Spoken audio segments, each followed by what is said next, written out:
Stop panicking about debt lawsuits. These 11 tips actually work. And hey, click that link below for your special discount before we dive in. Look, I get it. You see that lawsuit paperwork and your brain goes into full meltdown mode. But here's the thing most people don't know. Debt collectors are basically playing poker, and they're hoping you'll fold without even looking at your cards. First tip, never ignore it. I know, revolutionary advice, right? But seriously, ignoring a lawsuit is like ignoring a fire alarm.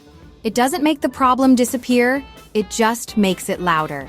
Second, demand proof they actually own your debt. Half these collectors are like that kid in school who claimed their dad worked at Nintendo. Make them prove it. Third, check if the statute of limitations has expired. Debt has an expiration date, kind of like milk, but way less smelly when it goes bad. And here's the kicker. Most debt lawsuits have major flaws.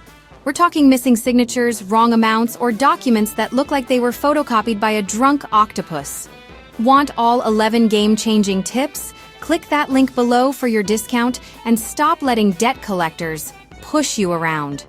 Trust me, your future self will thank you. Before you go, click the link in the description to grab your special offer and unlock all 11 SoloSuit tips. You got this.